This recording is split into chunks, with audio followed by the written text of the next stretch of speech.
Assalomu alaykum aziz qarindoshlar. Manglarning mush vaqt xayrlik bo'lsin. Bugungi Sharq Turkiston Uluslar Manfaat Markazimizning programmasiga xush keldinglar. Bugun biz markazimizda Nijat Turg'un apandim bilan mushu hozirgi Sharq Osiyo, Osiyo Tinch okean rayoniga munosabatlik ba'zi muhim o'zgarishlar to'g'risida suhbat olib bormoqchi. Nijat Turg'un apandim bugungi programmaga xush keldingiz. Rahmet, hoş bulduk.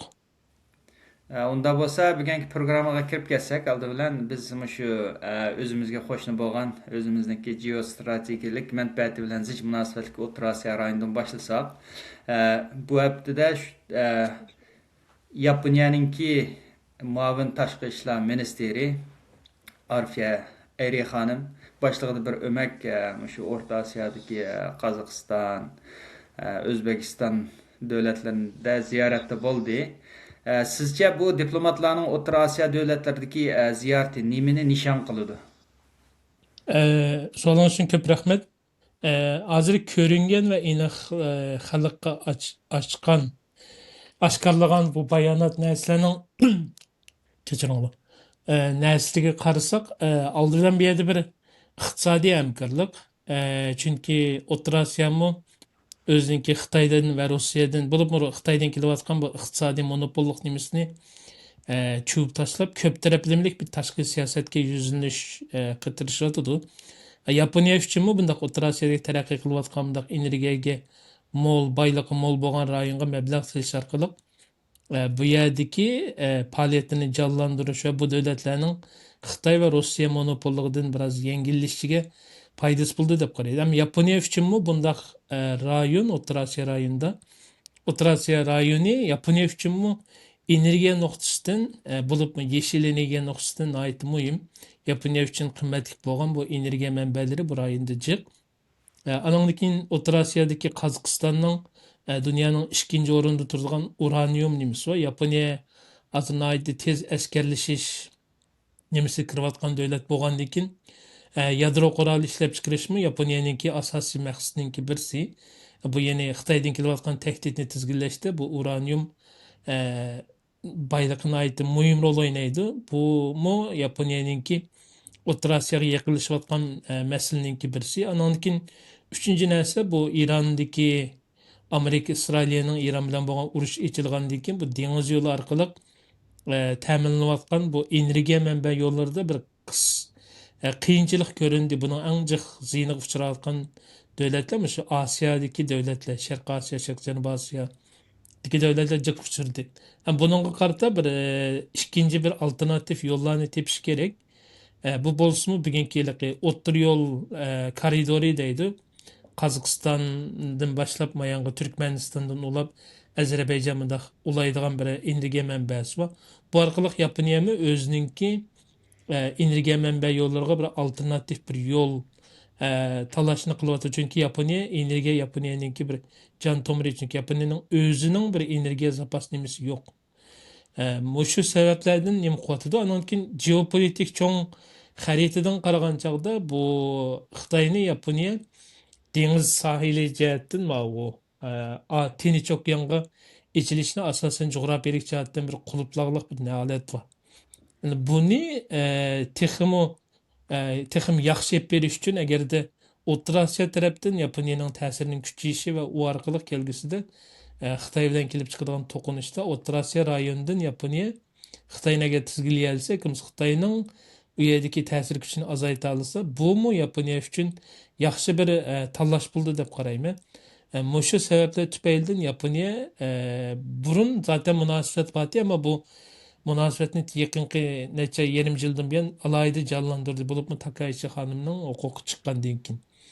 Yani O'rta Osiyo orqali Xitoyni tizginlash, ya'ni oldi azroq yangi maqsad, eski maqsad, ya'ni Sharq Turkiston orqali tizginlash bu Yaponiya uchun Xitoy bilan bo'lgan raqobatida nihoyat muhim bir ahamiyatga ega rayon. Sizce bu qatimqi bu ziyoratda endi Yaponiya o'zininki yetmoqchi bo'lgan ba'zi maqsadlarga yeta oldimi, qanday kelishimlar tuzildi? Mush to'g'risida bir ozroq so'zlab bergan bo'lsangiz. İki taraf bir iqtisodiy hamkorlik, tijoratni jonlantirish, yuqori texnologiya, buni jonlantirish, yeşil energiyani bu to'g'risidagi tadqiqotlarni olib berish qatorliq bu narsalarni to'g'riliq imzolarni qilibdi. Andan keyin bu Yaponiya bir ilg'or fan texnikasini ilg'or davlat. Bu O'rta Osiyomi bundaq yuqori fan texnologiyalik davlatlarniki texnologiyasiga ehtiyoji bor. Bu jihatlarda yaxshi bir imzolanish bo'libdi. Endi oldimizda bu munosabatlarning taraqqiy qilishi bilan birga bir tarafdan Xitoy va Rossiyaning besimini acizleşişe paydası bolsa, O'rta Osiyo davlatlariga boshqa bir tanlash yo'llari sunsa, yana bir tarafdan nimimi askeriy sohadagi hamkorliklarmi bo'lishi mumkin deb faraz qilmayman. Chunki Yaponiya o'zininki u yuqori texnologiyalik o'ltirish kuchi kuchli bo'lgan qurollarni burun setish cheklanadi. Bu cheklamani Yaponiya elivetdi. Yaponiyaning qurol askeriy sanoatida ilg'or bir texnologiyalar bor. Buni hozir dunyoning hamma yerlariga setishni planlayapti. Bu bir tarafdan Yaponiyaning iqtisodini gullantirsa, ikkinchisi Yaponiyaning askeriy sanoatini jonlantiradigan bir ish va O'rta Osiyomi bundaq bir askeriy sanoati kuchli davlatlardan o'zini qo'g'dashga bundaq nurg'unlagan qurollarni, texnikalarni import eksport qilish mumkin. Chunki Rossiyaningki Ukrainaga ochgan urushidan keyin O'rta Osiyo davlatlarimi Rossiyadan keladigan tahdidga har qachon kecha kunduz ko'z o'yg'oq holatda bir saqlayotgan bir mezgili bor. Keyingi Ukraina biz bulamdiq deb. Buning damda mutaxassislar ko'proq bu Qozog'istonni nim qiladi o'yliqi. Xaritaga nim qilib bo'yaydi. Chunki Putinning necha qatam bu to'g'riliq bergan bayonoti bor. Masalan, Qozog'iston bir davlat emas, mavjud emas u bu deb. Hem Qozog'istonda eng jiq rus tilda so'zlaydigan rus millati bor. Bu Rossiya uchun bir nima bir bahona bo'la oladi. Chunki nima deganda Rossiyaning asosiy strategiyasida rus xalqining har qanday birisininki nimasi tehdit kuchirgan chog'da Rossiyaga askar kirgizib qo'g'dash majburiyati bor deb asnaq bir yozig'liq. Bu xalqaro qonunga solganda aslida bu xato, ammo xato bo'lsa-mu Rossiya buni kirgizgilik. Bu sababdan bu xavfsizlik jihatda, bexatarlik jihatda O'rta Osiyo davlatlarini Rossiyadan kelgan tahdidga har qachon nima diqqat beraylik. Şoň bu O'rta Osiyo davlatlarininki Amerika bilan bo'lgan bo'lsin, Hindiston bilan bo'lsin, Yevropa ittifoqi, Germaniya, Fransiya, Yaponiya qatorliq bu davlatlar O'rta Osiyo uchun hatto Turkiya emas. O'rta Osiyo uchun bir tamponlashtirish siyosatini olib boradi. Ondan keyin bu davlatlarningki besimidan qutulish, bularning besimini ajizlashtirish orqali ko'p taraflamlik bir bo'lgan tashqi siyosatni yurgizish orqali o'zining bexatarligini, egilik huquqini, iqtisodiy mustaqillikligini saqlashga tirishib kelyapti endi. Bu ya'ni Yaponiyaning bu qitimqi ziyarati bir O'rta Osiyo davlatlari uchun bir musbat, Yaponiya uchun bir musbat bir ishlarni ochgan bir ziyorat bo'ldi hisobda. Agar Yaponiya shu O'rta Osiyo davlatlari bilan bo'lgan siyosiy, iqtisodiy, davlat mudofaa, shu energiya jihatlarda munosabatni texnik cho'nqurlashtirsa, Yaponiyaniki O'rta Osiyodagi davlatlarga bo'lgan ta'siri texnik kuchaysa, atrofdagi bu Rossiya bilan Xitoy buning qanday inkas qaytarish mumkin, qanday bir tadbirlarni elish mumkin sizcha? Rossiyaninki bexatarlik tushanchisida O'rta Osiyoni o'zininki oqibati deb qaraydi. Bu yerdan keladigan energiya manbasi, pishiqlab ishlangan xom moddalar bular hammasi Rossiya uchun muhim deb qaraydi. Ondan keyin bu yerdagi siyosiy, iqtisodiy nimalarga muhim deb qaraydi. Aslida o'zidan boshqa hech qanday kuchninki kirishini bular xalab ketmaydi, ammo bunga qarshi Xitoy jiq kirgilik va ta'sirini kuchaytirgilik. Albatta bu yerga Amerika boshqa davlatlarga yaqinlashyapti muhimlik sababidan. Yaponiyaninki yaqinlashishmi Rossiya uchun toza yaxshi ko'rilib ketmaydigan bir ahvol. Ammo Rossiya bugun Yaponiyaga qarshi bir ifoda bildira oladigan yoki nim qila oladigan boshqa bir qarshi harakat qila oladigan holatda emas. Chunki munosabatlar iqtisodiy hamkorlik va tijorat ustida ketib beryapti. Energiya qatorliq sohalarda buningga uchuq bildiradigan nima yo'q. Rossiya o'zining Ukraina urushda bir patqoqqa petib qoldi. Bu yerda bir og'ir qiyinchilik bor. Ham Yaponiya bilanmi bo'lgan Rossiyaning bir albatta bir orol jidili bor. Ammo bu narsaning hammani chiqib bugun Yaponiya bilan hisoblashganda Rossiyaning diqqat e'tiborini chechishni xohlamaydi. Chunki ayanda bir NATO'dagi cho'ng bir kuch bilan Ukrainada bir 5 yildan buyon urush qilib kelyapti demdi-ku. Endi Xitoyning masalasiga kelsak, Xitoy albatta buningdan eng chong bearam bo'ladigan va tahdid his qiladigan davlatlarning birisi. Gerçi Xitoy buningga tashqi ishlar ministrligi unda bir bayonot bermagan bo'lsa-mu, ammo Xitoyning kunsiri kuchayayotgan bir ta'siri bor O'rta Osiyoda. Bo'libmi iqtisod va texnologiya jihatdan Yaponiyaninki bu yerga kirib tijoratni kuchaytirishi va Xitoyga bo'lgan O'rta Osiyo davlatining Xitoyga bo'lgan ehtiyojini o'tavalishi, andan keyin Yaponiyaning texnologiyalarining kirishi bilan Xitoyga bo'lgan bir besimning shakllanishi tabiiy. Xitoymi bunga qarata ba'zi tadbirlarni elishi mumkin oldimizdagi vaqtlarda-chu. Bevosita to'qinish kirmasmi Yaponiyaning ta'sirini ojizlashtirishga tirishishi mumkin endi. Bu g'arb davlatlari nisbatan aytgan chog'da bu bir yaxshi bir musbat, chunki Amerika olsun ve başka şu Xitoy ve Rossiyani teklif kelayotganlar O'rta Osiyoni Balqonlashtirish deydigan bir nimasi va nazariyasi bor. Yani bu yerdagi potensial kelib chiqishi bo'lgan ehtimolliq bir jidal nimasi bor. Bu orqali hem Rossiyani hem Xitoyni tizginligi bo'ldi deb qaraydi bu rayonni uchun. Şu Yaponiyaning kirishi bu g'arb davlatlari uchun bir yaxshi bir qadam elindi deb qaraydi buningga. Bu O'rta Osiyo rayonida vatanimiz Sharq Turkiston nihoyatda strategik, geopolitiklik bir o'rinda turadi. Bu o'rni nihoyatda muhim, strategik o'rni nihoyatda muhim. Onun ustiga bu O'rta Osiyo davlatlari bilan biz qon qarindosh, millat tavalligimiz jihatdan, til arqash jihatdan nihoyatda yaqin. Albatta bu Yaponiyaning bu O'rta Osiyodagi ta'sir kuchining eshishi bizningki kelgusi mustaqillik harakatimizga nihoyatda foydali ba'zi sharoitlar bilan ta'min etishi mumkin. Sizcha Yaponiya bizga qaysi jihatlardan yordam qila oladi kelgusi Sharq Turkiston mustaqillik harakatida? Elbette Yaponiya Sharq Turkiston masalasida uzun yillardan buyon izchil ko'ngil bilib kelayotgan va izchil ovoz chiqarib kelayotgan davlatlarning birisi. Eng jiq muajiratdagi yashayotgan bir nima bor xalqimizmi Yaponiyada yashaydi. Bilim qurilmasi ham yuqori bo'lgan. Izchil ko'ngil bilib kelaylik Uyg'urlarniki Sharq Turkiston xalqininki u yerdagi Xitoyning zulmiga mustamlik siyosatiga bo'lgan nimasiga izchil norozilik bildirib kelaylik Yapon siyosatchilarimi dostluk gruppasi dunyovicha eng boshda qurilgan davlatlarniki birisi masalan. Yani siyasi ve diplomatik jihatlarda Yaponiya izchil Sharq Turkiston masalasiga ko'ngil bilib kelaylik. Ama bu onun yuqorisiga darajasiga o'tmadi. Ama Yaponiyaning bexatarligi bo'libmi Xitoy tahdidini tizginlash uchun Sharq Turkiston masalasi nihoyatda muhim. Bo'libmi Sharq Turkistonning mustaqil bo'lishi orqali Xitoyni Yevrosiyo quruqligida O'rta Osiyo rayonida tizginligili bo'ladigan bir nima bor, unumi bor. Bu jihatdan Sharq Turkistonniki mustaqil davlat bo'lishi Yaponiyaninki bexatarlik nimasidan tushunchasidan nihoyatda muhim deb qaraydi.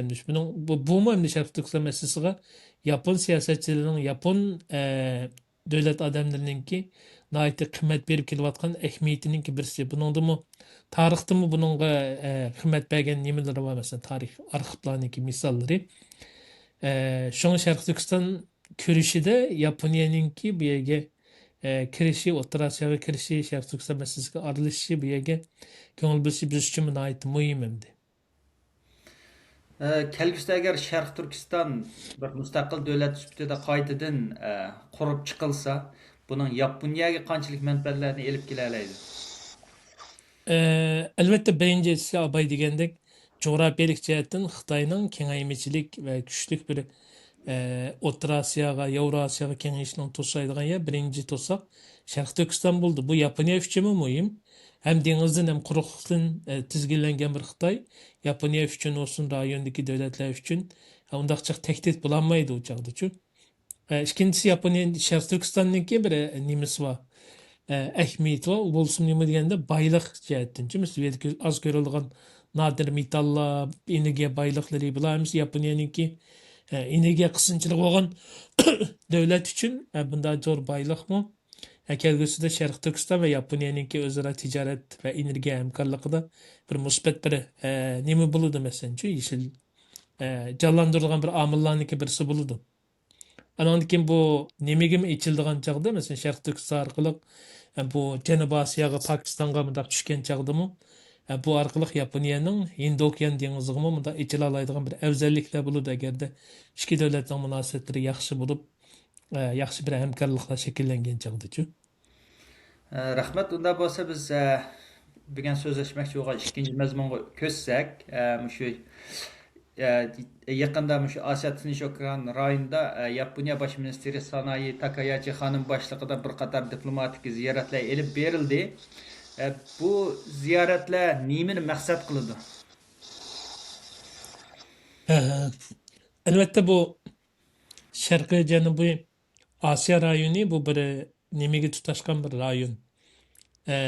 Benzin çiçeğitilgen ama da ot yakılmagan bir rayon. Bu yerde Xitay izchil bu yani zimin kengaymichiligi davasını qilib kelgilik bu yerga sunniy orollarni yasash orqali hamma davlat nurg'unlagan davlatlar bilan dengizda territoriya talashish jidili bor. Mayli Vyetnam bo'lsin, mayli Malayziya olsun, Filipin degandek nurg'un davlatlar bilan jidil va bu jidil hal bo'lmoqliq. Ama Xitayning birsi taxibiyaga urush haqidagi tayyorlik pek bitmedi. Albatta askeriy tayyorligini kuchaytiryotdi. Yaponiya bu yerdagi tahdid his qilayotgan bu davlatlar bilan hamkorlashish bo'libmi? Aldı bilan iqtisodiy qarshilik turish, bu davlatlarniki iqtisodiy ya'ni Xitoyga ziyoda bog'lanib qolmaslik. Chunki nurg'un davlatlarning Xitoy bilan bo'lgan quyuq tijorat munosabati bu yerdagi davlatlarning bu Xitoyga ziyoda beqinib qilishni bir tarafdan yengillatish, ikkinchisi Xitoyga qarshilik turadigan bo'libmi xavfsizlik va askariy sanoat jihatlarida hamkorlik qilib berish. Masalan, bundan necha kun burun nima to'xtab birlikda manevr o'tkazdi, masalan Filippinda, masalan Amerika, Yaponiya, Avstraliya nimaninki armiyalar birlikda o'tkazdi. Buni Xitoy norozilik bildirdi, masalan. Endi Yaponiya uchun Filippinda askar turg'iza oladigan bir narsa imzolandi. Ikkinchi dunyo urushidan keyin tunji qatim bu Filippinda askar turg'izish nimasiga erishdi. Endi buning asosiy maqsadi bu yerda yuksalayotgan bir Xitoy va ya'ni dunyo tartibiga sistemasiga maydon o'qiyotgan bir Xitoy tahdidi va buni qilish uchun mayli Amerika bu hozir ojizlashib nim qotidi masalan bu rayonda. Buni İran urushda nimasida ko'rdik endi. Buning asoslangan chog'da Yaponiya va atrofdagi davlatlar Amerikaninki bexatarlik kapolatiga ishinib turg'ulanmaydiganligini aniq olib ketdi asosan. Bu holatda Yaponiya nima qilish kerak degan chog'da burundan yaxshi tutib kelayotgan munosabatni jonlantirishga qadam ilyapti masalan. Bo'libmi yaqinqi zich elib berayotgan ziyorat buning bir tipik misoli masalan. Buni namoyon qilayotgan. Filipin, Avustraliya, mesela Nimo, Vietnam, Indoneziya qatorliq davlatlarning hammasiga berib bir turkum faoliyatlarni yapib bordi, mesela diplomatik uchrashishlarni mesela. Buning hammasi ya'ni yuksalayotgan Xitoy tahdidiga qarshi buni cheklash uchun ya'ni sherik va ittifoqliq nimalarni kuchaytirib, ya'ni buni oldini olishga tirishyapti mesela. Bu Yaponiya bosh ministri Sanoyi Takaichi xonim bu qatamliq ziyoratni bu Vietnamdan başladı. Bu adamın dikkatini tartıdı çünkü Vietnam Xitay'ın qo'shnisi. Bu qatimliq bu Vietnamdan başlanışı bu ziyoratninki bu nimani hamda maqsad qiladi sizningcha? Vietnam nayeti muhim bir devlet, gerçi küçük olsun mu? Ama Şarkı Janubi Asya'da askeri güçü nayeti yaxshi canlandırılgan. Gerçi diktatör bir hakimiyet bo'lsa-mu, ama askeri nimasi nayeti qattiq taraqqiy qildirgan. Hem Xitoyning bexatarlik tushanchisida eng ansiraydigan davlatlarniki birisi. Chunki ikki tarafninki chegarasida qarasak quyuq ketgan bir o'rmonlik bor. Bu yandan mudofaa qilish Xitoy uchun nayeti qiyin. Vietnamda bir tahdid nimasi his qiladi davlat kuchi. Ama Xitoy bu ikki tarafning o'rtasidagi munosabatni yaxshilaymiz deb komünist partiyalar o'rtasidagi munosabatlarni beryotdi. Ama bunun cheklamasi bir yergacha, chunki Xitoy bilan Vietnamning o'rtasida talashayotgan zimin territoriya nimasi bor. Suv yo'li jidili bor bu yerda orollar. Bunda bo'lgandan keyin Vietnammi bunun Xitoy tahdidini his qilganlik va bunun qarshi tayyorliklarni diplomatik va askeriy jihatga tayyorliklarni qilganlik. Ham Yaponiya uchunmi bundaq bir jangovar urush qilish ruhi va kuchli bir armiyasi va buningga kuchli mablag' sarflayotgan bir davlatninki qadamni boshlashi bu bir yaxshi bir boshlanish hamdi. Ham bu yerda bexatarlik jihatda askariy sanoatlarda o'zaro birlikda olib boradigan ba'zi kelishimlarning imzolanganligi hamda Xitoyga qarata etilgan bir qarshi qadamninki birisi bu yerda-chu, yaxshi etilgan qadamning birisi. Bu qatimliq bu Yaponiya baş ministerinin Yaponiya ziyareti yani bu yer tüzülgen bazı kelişimler tüzülgenligi ma'lum. Bu kelişimlerge Xitoyninki inkası qanday bo'lyapti? Sualni qilmay qayta so'ragan bo'lsangiz. Bu qatim şu Yaponiya baş ministeri Vietnam'dan ziyaretini başlap şu yerde bir faaliyetlerde bulup bazı kelişimler tüzülgenligi ma'lum. Qaysi sahalarda bular kelişim tüzdü. Bununla nispeten Xitoyninki inkası hazır qanday bo'lyapti bir inkas qayturdimi? İki tarafninki nima qilgani birinchi iqtisodiy hamkorlik. Bo'libmi Vyetnamdek taraqqiy qilayotgan bir davlatninki nimasini Yaponiyada kuchli iqtisodi bor. Kuchli davlat bu yerda mablag' silish, o'zaro tijoratni jonlantirish orqali abay degandek Xitoyning bu yerdagi iqtisodiy monopolligini ojizlashtirish ta'sirini. Chunki Vyetnamning iqtisodiy jihatda mustaqilligini jonlantirish nimasini qilyapti. Undan keyin texnologiyalik jihatdagi hamkorliklar imzolandi masalan. Anaki uchinchi narsa askariy qurol yarog'larninki o'zaro birlikda nim qilish Yaponiyaning qurol yarog'ini setish masalan yuqori texnologiyalikchi. Bu jihatlarda nimalar bo'lindi? Albatta Xitoy buningdan bearam bo'lganligini nimani qildi? Bu yerdagi narsaga bir ifoda bildirdi nimiga. Ammo rasmiy bir urush nimasi ichilmoqchi bu birim diyemaydi. Xitoyning nimani chekdi demdi? Diqqat e'tiborini chekkan bir qadam bo'ldi. Bular bizga qarshi birlashyotdi debchu. Bir ittifoqlar, bir hamkorliklar tuzilyotdi rayonda. Yani bu Xitoyga bir bahane bo'ladi yine. Texmo o'zining rayondagi davlatlar bizni qarta birlashyotdi, Amerikaning boshchiligida, Yaponiyaning boshchiligida deb Xitoymi o'zining askariy taraqqiyotini va tayyorligini texmi tez jonlantirishi mumkin. Buningda bir hali belishish bir musobaqasiga kiradigan bir nimani ko'ryapmiz rasmni-chu masalan. Bu Vietnam ziyaretinden keyin biz bu nimega Indoneziyaga o'tsek, Yaponiyaning Indoneziya bilan bo'lgan diplomatik munosabatlarda nihoyat zo'r o'zgarishlar bo'lyapti. Bu o'zgarishlar nimani asos qiladi? Özgürlükler abay degandek birincisi ticaret, ikincisi mineral maddeler. Çünkü Endonezya'nın kimi coğrafiyalik özellik nimesi bu yerde yer az görüldüğün nadir metallar naiti bay bulup mu niklon deydiğen bir metal bu yukarı teknolojik sahasında dünyanın en mühim metallarının birisi Japonya için bu naiti mühim. Anonki askeri sanat cihetlerden ikisininki hamkorlik ve kelishgan bazı to'xtamlar var. Anonki yeni bir mühim narsa Endonezya bu Malaka bo'g'izga bevosita territoriyalik kontrol qilish nimasi var davlat. Yani bu faqatlamki ticaret, askeri sahadagi energiya sahasiga emas, Endonezya bilan bo'lgan munosabatni kuchaytirish orqali Xitoy tahdidini ishga o'rtaq tehdit bo'layotgan davlat qarata bir ba'zi o'rtaq qadamlarni oldiganға kelishgan nimalarmi bo'lishi mumkin. Indoneziya namli coğrafiyalik afzalligida birisi Malaka bo'g'izini kontrol qilish nimasi afzalligi bo'lsa, ikkinchisi bu Tinch okeanidan Hind okeaniga bevosita o'tadigan bir afzalligi bor. Bu Indoneziyaning territoriyasi orqali o'tadigan endi masalan.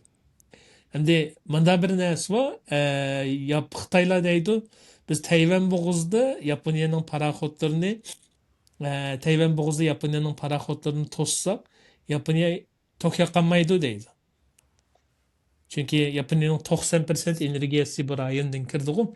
Hem Yaponlarning bu yerdagi nimasinin maqsadi kelgusida ashna bir nima bo'lib qolsa, Xitoyningmi janajon manfaati va bu Malaka bo'g'uzi bo'lmasin. Hem ticaret gemileri hem enerjiya gemileri mangdigan bir bu agar bu Malaka bo'g'izini to'ssa, Xitoyningmi nurg'un mayli iqtisodiy jihatda, shirkat jihatda, nurg'un jihatlarda Xitoydan masala chiqadi masalan. Çünkü bunun qarshi ilingan bir geostrategik holatda yaxshi bir ahamiyatli bir qadam Yaponiya nuqtasini aytganda. Hamda Indoneziya nuqtasini aytgan chog'da Xitay tehdidiga o'zi yolg'iz javob bergandan Yaponiyadek bir kuchli bir davlat bilan bir hamkorlashish bu Indoneziyanikimi Xitoyga qarshi Xitoy tehdidiga qarshi bir kuchlantiradigan bir omil bor bu yerda. Unda bo'lsa biz shu Avstraliya nimdanki Avstraliyadagi ziyoratga o'tsak, bosh minister Takaichi xonim shu Avstraliyada oldingi haftada ziyoratda bo'ldi. Bu Avstraliyada bular asosli qaysi sohalarda kelishimlarga imzo qo'ydi.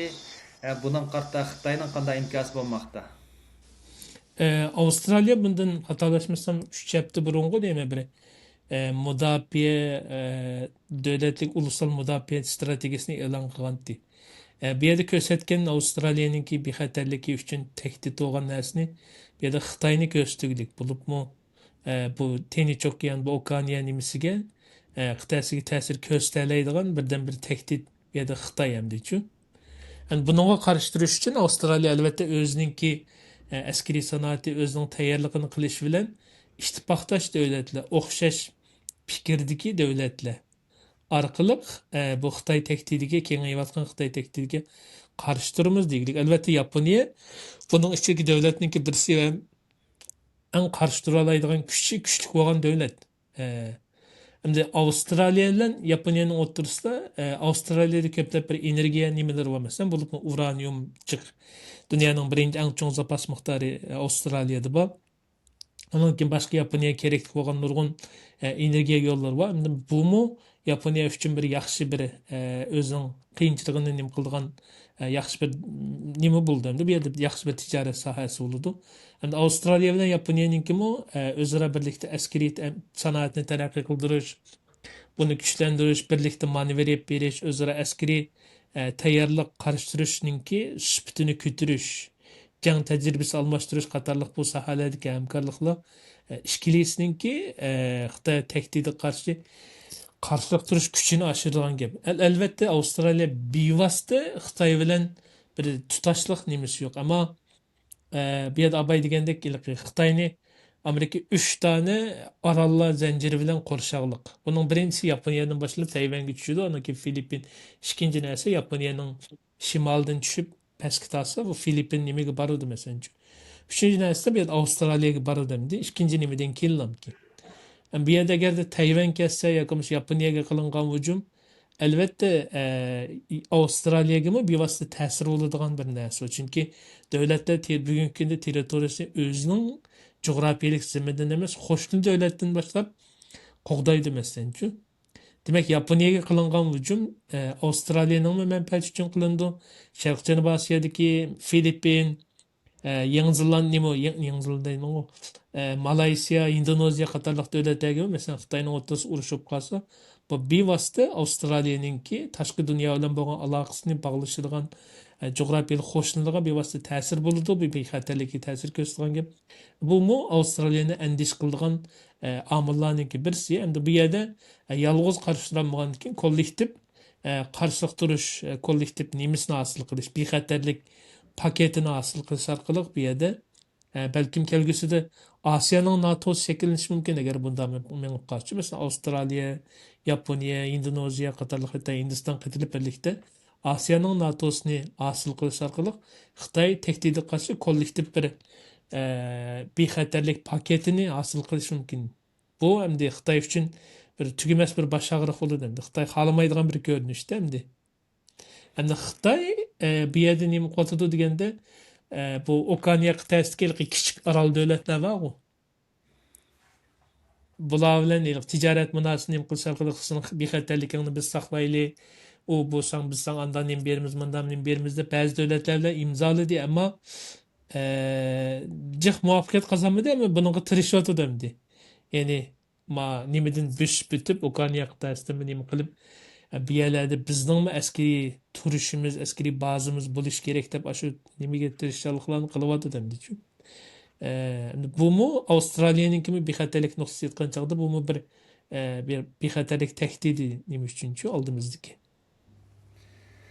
Şu Yaponiyaningki Osiyo Tinch okean rayonlarida, O'rta Osiyoda shu o'zining ta'sir kuchini iqtisodiyotdan munosabatini texim yuqori pallik ko'tarishi, andan keyin shu Osiyo Tinch okean rayonida bir davlat mudofaa zanjirini shakllantirishi Yaponiyaningki keyingi davrlarda o'zining shu rayondagi bir hegemonik kuch sifatida o'ttirg'a chiqish uchun bir sharoitlarni hozirlayapti deb shunday tushunsak bo'lamdi. Bugünkü günde elbette her bir devlet güçlengenliğin o devletlerin stratejisi, stratejilik planı ve nişanı özgürlük durdu. Devir ve zaman nimiske devletin umumi ulusal gücüne nispeten. Ama bugünkü Japonya'nın nimiste onda bir hegemonik güç buluş nimisi bağımdı. Bunu uçku demeklik hiç kaçan hiç kandak bir yerde. Elbette tarihi bir imperial güç, Asya'nın sorulan dünya bir hakim buluş nimisi işkin dünya buluş oturuğu kuyuğuluk. Un kelgüsü nim buldu onu bilmeyimiz ama etraftaki Japonya başçılık Kore'ni hesap kalgan çağda Şarkı Janubi Asya'daki devletler Avustralya'nı hesap kalgan çağda Әммісініңкі ортақ бір тәктейді var. O bolsun nemu degende Xitay tehdidi. Yani yükselivatkan Xitay tehdidi. Anki bularning hammasiga bir azırtıq buzuvetme diyemdi. Hammasiga bexatarlik kapolatini berayotgan bir kuch var. O nemu degende Amerika. Hem de Amerika bir yandan chekinib ketemdi, butunlay chekinib o'zining nimasini tortib nimaga Amerika ta'siriga tavadamdi. Yoki bo'lmasa kuchlanib kelib men sizlarni qo'g'dayman birlikda Xitoy bilan urushimiz demdi.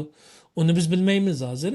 Ama hozirgi kichiklar kuch ta'sir kuchi ojizlayotgan Amerika bek cho'ng nima o'qiolmaydigandek turdi. Bu sababdan atrofdagi davlatlar o'zaro bir-biri bilan bo'lgan hamkorlikni, tijorat munosabatini, askariy ittifoqlikni nimasiga chingaytyotdi masalan. Bu nimani tushuntirdi degan chog'da davlatlarning Amerika xavfsizlik garantiyasi bo'lgan ishonchsizlikning boshlanib ketganligini uchun masalan chunki O'rta Sharqda garantiya qilgan davlatlarni qo'g'dayolmadi masalan uchun. Puli bor davlatlarmi o'zini qo'g'dayolmadi.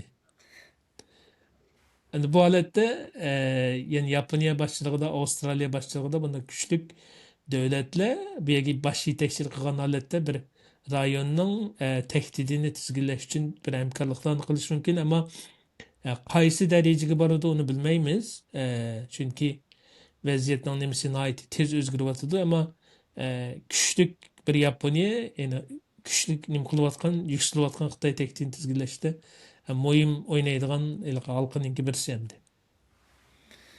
Unda biz o'zimizdan yana bir qo'shnisi bo'lgan shu Hindistonninki Hindo Tinch okean rayonida elib berayotgan shu ba'zi diplomatik faoliyatlari va faoliyatlarninki qisqacha ahvolni bir tushunishga shunga o'tsak, siz shu hozirgi shu Hindistonning elib berayotgan rayondagi diplomatik faoliyatlari va hozirgi buningki ahvol to'g'risida bizga bir qisqacha tushuntirib bergan bo'lsangiz. Hindiston gerçi Xitoy bilan diplomatik sahada, siyosiy sahada uchuq bir issiq to'qinishga kelib qolgan yo'q. Chunki bularning 2017-19larda kelishgan bir urushni to'xtatib turish bir nima va chegaradagi rayonlardagi nimani chiq to'qinishga kirmaslik. Chunki Hindistonning bir bugungi kunda bularning mutaxassisligim deb qaraydi degan chog'da Hindiston Xitoyning o'rtasidagi farq yomon cho'ng. Biz oldi bilan iqtisodiy farqni va o'zimizning askariy taraqqiyotini, sanoatini jonlantirishimiz kerak deydigan bunda bir nima bor. Shu amal bor Xitoy bilan bugun bu kuch farq cho'ng vaqtida kirmaslik tarafdori, ammo unda deganlik unda Hindiston yaxshilikni ilib ishga yotdimi desa yo'q. Yani nimani qilyotdi degan chog'da gerçi kelishgan rayonlar bo'lsa-mu, u yerda Hindiston bo'libmi infrastruktur, yo'l aslalarni taraqqiy qildirish bu rayonlarga eng tez suratda urushib qolgan chog'da bu yerda qanday qilgan holatda o'zining askarlarini yo'tkash, qurollarni nim qilish, qanday qilgan holatda Xitoy qarshi turish tizginlik bo'ladi deydigan mojaratlarda Hindiston yaxshi tayyorlik qilganlik va qilyotdi masalan. Ondan keyin askariy sanoatni jonlantirish, ondan keyin Hindistonning bundan necha oy burun Yevropa ittifoqi bilan uzun yil nim qilgan tijorat kelishim bor deb buni 20 yilda qilib to'xtab qolgan deb uchun mayli Hindiston tarafdan, mayli Yevropa tarafdan bu naytlarga musbat qonsiz bo'lgan davlatning nimasiga bir jonlanish ba'dida masalan qarasak Yevropa ittifoqi uchun nayt yaxshi bir bo'ldi. Bu kelgusida Hindiston Xitoyga alternatif bo'lgan bir yangi bir ishlab chiqarish bozori bo'lishi mumkin butun dunyoning ishlab chiqarish markazi masalan. Endi Hindiston uchunmi Yevropaninki sanoati, ig'ir mashinalari, ilg'or texnologiya, Hindistonniki ilg'or bu IT nimasidagi afzalliklari Yevropa ittifoqininki ostida taraqqiy qilayotgan bu sohalarga ikki tarafda bo'ylaqi ikkili tarafni manfaatlantiradigan bir yaxshi bir hamkorlik ish nimasi tuzildi hamda hozirgi deyilayotgan bir nimalarda masalan Yevropa ittifoqi tarafdan bo'lsin Hindistanning askeriy sanoatini jonlantirish va bu jihatda Yevropa ittifoqi NATO davlatlarininki Hindiston bilan yaxshi bir hamkorlashish nimasi bor. Bu nima bo'ldi deganda Mao sharq tarafdan Yaponiya bilan nima qilayotgan bo'lsa, ma tarafdami yana bir gigantdan birisi uyqusini yechib Xitoyga qarshi, Xitoy tahdidiga qarshi bir kuchlanayotgan bir Hindistonning nimasini ko'ramiz endi oldimizgi yillarda. Endi şu Hindistan'ınki şu hozirgi Osiyo Tinch okean rayoni va Hindi Tinch okean rayonidagi geostrategik şu ahvoli hozircha qandaq buning bir bu o'zining shu rayondagi geostrategiyasini amalga oshirish uchun qanday bir harakatlarda bo'lyotidi shuni bir so'zlab bergan bo'lsangiz. Hindi okean albatta Hindistonning jo'grafiyalik nimasi qarasak bu Hindi okean nimasiga oid keng ketgan bir ichilishi va bir okean va dengizga. Anandan keyin bu Malaka bo'g'ozidan chiqqandan keyin bu yerda bir taqim orollar va Hindistonning askariy nimasi o'rinlashtirildi.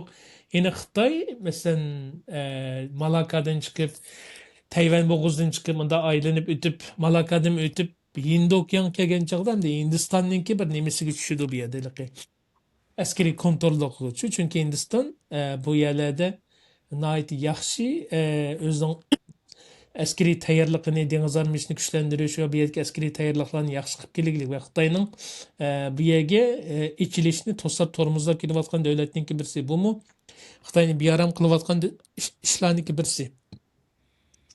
Bu sababdan Xitoy nima qilyotdi degan chog'da Xitoy amalba ilaqi nimani qilish Pakiston orqali Gwadar bo'g'ozi orqali nimaga ichilish anandaki o Tayland orqali Hindi okeanga ichimiz bu orqali Hindistonning bizni kontrol qilishga bu dengiz Hindi okeanga ichishimizni kontrol qilishga buni buzib tashlaymiz deb qilyotdi.